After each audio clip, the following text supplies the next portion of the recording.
Hello and welcome to the excellent English club. आज का topic है एलिमेंट्स ऑफ स्पोकन इंग्लिश। इससे पहले वीडियो में भी मैं आपको कुछ एलिमेंट्स बता चुका हूँ, लेकिन इस वीडियो में मैं आपको कुछ इम्पॉर्टेंट एलिमेंट्स बताने वाला हूँ जिससे हम अंग्रेज़ी अच्छी तरह से बोल सकते हैं। तो चलिए स्टार्ट करते हैं।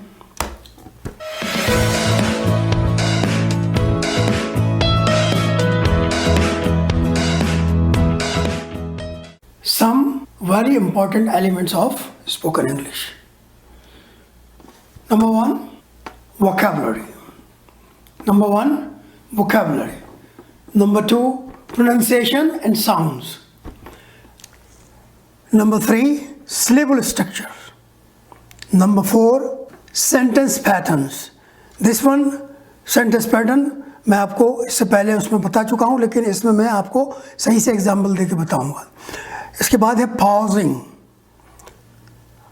के बाद है ड्रिलिंग भी मैं आपको इससे पहले वाले वीडियो में थोड़ा बहुत समझा चुका हूँ। अब इसमें मैं ज़रा डिटेल में बताने वाला हूँ। तो सबसे पहले क्या है वोकैबुलरी के बारे में मैं आपको कुछ बताऊँगा। इससे पहले वीडियो में मैंने आपको बताया था कि वोकैबुलरी जो है वो अगर कोई बच्चा 8th क्लास भी पास है तो उसको उतनी वोकैबुलरी आती है कि वो आसानी से अंग्रेज़ी बोल सकता है। Suitable vocabulary, a list of 2,500 to 300 words by Michael West. Michael West ने एक लिस्ट बनाई है 2,500 से 3,000 वर्ड्स की। उस लिस्ट में वो तमाम वर्ड्स आते हैं जो हम डेली यूज़ में एवरीडे कन्वर्सेशन में यूज़ करते हैं। दूसरा पॉइंट आज हमारा है साउंड एंड प्रोनाउंसिएशन। ये एक बहुत ही इम्पॉर्टेंट एलिमेंट है स्पोकन इंग्लिश का। इसके लिए एक छोटा सा डिस्कशन काफ़ी नहीं है। इसके लिए मैं एक सेपरेट वीडियो अपलोड करूँगा, तो आप उसको देखिएगा। उसमें मैं आपको इसके बारे में कायदे से बताऊँगा कि साउंड्स क्या चीज़ हैं और प्रोनाउंसिएशन कैसे प्रॉब्लम करता है हम लोगों को और उसको हम कैसे मैनेज करें। ठीक है। नेक्स्ट पॉइंट है हमारा सिलेबल स्ट्रक्चर जो है वो बहुत ज़्यादातर लोग समझ नहीं पाते कि ये क्या चीज़ है, जो बिगिनर्स हैं अंग्रेज़ी सीखने वाले। Actually syllable structure, a syllable is a word or a part of word which is spoken in one stroke of chest pulse. क्या है ये? शब्दांश। एक शब्द या शब्द का एक हिस्सा है जो एक सांस में बोला जाता है। ये बहुत ज़रूरी चीज़ है, इसलिए कि किसी भी वर्ड में कई बार एक सिलेबल होता है, किसी वर्ड में 2 सिलेबल होते हैं, किसी में 3 होते हैं। उसको हम कैसे पहचानें? उसको पहचानने के लिए हम उसको वर्ड को ब्रेक करना पड़ता है, बीच में से तोड़ना पड़ता है, काटना पड़ता है। कैसे करते हैं? अब मैं आपको एग्जाम्पल बताता हूँ। एग्जाम्पल देखिए। पहला एग्जाम्पल क्या है? खार।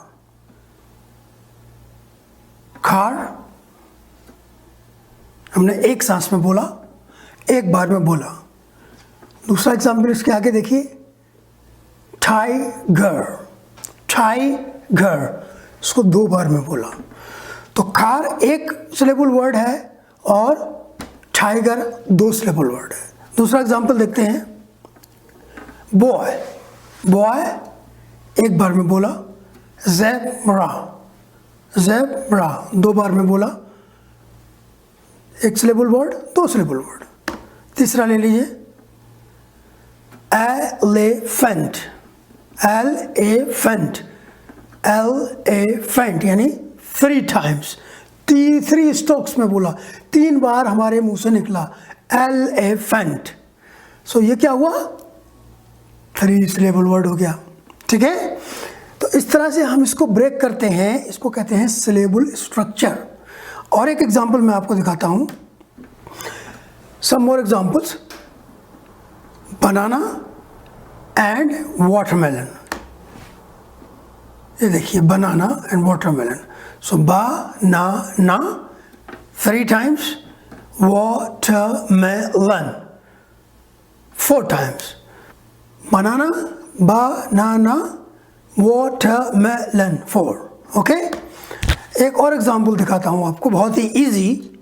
इस एग्जाम्पल को देखिए आप. इसमें क्या है देखिए, 2 1 syllable word, today 2 syllable word, tomorrow 3 syllable word, preposition 4 syllable, university 5 syllable. Okay, so this is called syllable structure. क्या कहते हैं इसको? syllable structure कहते हैं कि हम वर्ड्स को अपने हिसाब से कैसे बांटते हैं. इसका एक स्ट्रक्चर होता है, उससे हम इसको डिवाइड करते हैं. ठीक है. Now move to the next element. अब हम अगले एलिमेंट पे चलते हैं. अगला एलिमेंट है सेंटेंस पैटर्न. इसके बारे में मैंने पहले वीडियो में थोड़ा सा आपको बताया था कि सेंटेंस पैटर्न फॉर्मूला उसको कहते हैं. ठीक है. अब वो फार्मूला कैसे लगाते हैं मैं आपको बताता हूँ. ये देखिए सेंटेंस पैटर्न. पहला formula, for example subject verb, S plus V. Subject verb यानी Deepak eats, Mohan sleeps, Salim will arrive tomorrow. These are the examples. Next, दूसरा क्या है? Subject plus verb plus object. I like banana. He likes his car. He's playing football. ये examples हो गई इसकी. ठीक है. अब आप देखिए next है subject plus verb plus adjective. He is serious. The manager is smart. Fruits seems fresh. क्या है? Examples हैं subject plus verb plus adjective की. Next formula, subject plus verb plus adverb. Subjects plus verb plus adverb. Example, Mohan is there. Restaurant is here. Raining is everywhere. क्या है ये? ये formula है subject plus verb plus adverb. Next है subject plus verb plus noun. Example देखिए, he is my manager, the girls are students, John is the player. ये होते हैं sentence patterns. Okay, sentence pattern subject plus verb, subject plus verb plus object, subject plus verb plus adjective, subject plus verb plus adverb, subject plus verb plus noun. Okay, ये हुआ आपका sentence pattern. अब हम चलते हैं next element पे, body language. In first video, पहले video में मैंने आपको थोड़ा सा बताया था कि बॉडी लैंग्वेज क्या है, कि हम सिर्फ अपनी टंग को इस्तेमाल नहीं करते बात करते वक्त, हम अपनी पूरी बॉडी से काम लेते हैं. ठीक है ना. तो मैंने यहाँ एग्जांपल रखी है, देखो. बॉडी लैंग्वेज फर्स्ट, सबसे पहले क्या करते हैं हमको बी कॉन्फिडेंट, हमको बिल्कुल कॉन्फिडेंट रहना है. ठीक है, शर्माना नहीं है, हिचकिचाना नहीं है, और चेहरे पे कोई मायूसी सी नहीं लानी है कि डर रहे हैं हम या घबरा रहे हैं ना. दूसरी चीज़ होती है फेस टू फेस. जब किसी से आप बात करें तो नज़र चुरा के बात ना करें, बल्कि आप फेस टू फेस बात करें. तीसरी चीज़ होती है eye contact. Eye contact means आँखों से आँखें मिला के बात करें. ठीक है. चौथी चीज़ होती है स्माइलिंग एंड फ्रेंडली नेचर, यानी कि आपके चेहरे पे स्माइल रहनी चाहिए बात करते वक्त, है ना, और ऐसा लगे कि आप फ्रेंडली नेचर से बात कर रहे हैं, फ्रेंडली बात कर रहे हैं. और जो मेन सबसे ज़रूरी चीज़ है वो है use of gesture. Use gesture. Gesture कहते हैं इशारे करने को. मतलब जैसे मैं हाथ का इशारा कर रहा हूँ, ऐसे उठा रहा हूँ, आप कर बता रहा हूँ, ऐसे कर रहा हूँ, ऐसे कर रहा हूँ, ये क्या है? ये जेस्चर है. कभी कभी हम आंखों से जेस्चर देते हैं, कभी हम लोग फेस एक्सप्रेशन से भी जेस्चर देते हैं. ओके, तो क्या करना है हमको? बॉडी लैंग्वेज का ध्यान रखना है. आप इस पिक्चर में देखिए, मैंने ये पिक्चर दी है, इसमें ये आदमी अपने हाथों का इशारा करके ऐसे करके कुछ समझा रहा है, यानी कि इसके बगैर भी वो बात कर सकता है, लेकिन इतनी ज़्यादा पावरफुल नहीं लगेगी, इतनी ज़्यादा असर नहीं करेगी जब तक हम आपका हाथ का इशारा ना करें या हम कोई बॉडी लैंग्वेज यूज़ ना करें. ठीक है, चलिए इससे अगले वाले एलिमेंट पे चलते हैं. ये होता है pausing in speech. Pausing in speech ये भी बहुत इम्पॉर्टेंट चीज़ है। जब आप बात करते हैं तो आप बीच बीच में रुकते हैं। जैसे मैं कहूँ Ram is a player, a singer and a very good writer. Player, singer, writer. मैंने राम की 3 क्वालिटीज़ को बताया आपको।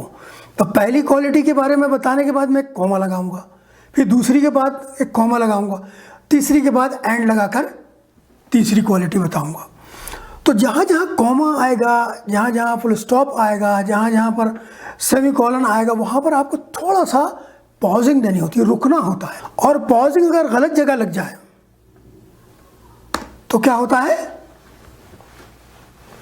पॉजिंग अगर गलत जगह लगी तो मीनिंग बदल जाता है। जैसे ये देखिए, आप एग्जाम्पल ही मैंने दिए एक हिंदी में एग्जाम्पल है। क्या है? हिंदी में एग्जाम्पल है, कैदियों को जेल में बंद रखा गया। बंद रखा गया, कैदियों को जेल में बंद रखा गया। इस बंद रखा के बीच का जो पॉज है, इसको अगर हम थोड़ा सा गलत जगह लगा दें तो ये क्या हो जाएगा? कैदियों को जेल में बंदर खा गया। कैदियों को जेल में बंदर खा गया, बंद रखा गया, बंदर खा गया। तो ये अगर पॉजिंग जरा सी गलत होती है तो मीनिंग बदल जाता है, ठीक है ना। तो इसमें क्या करना होता है हमें?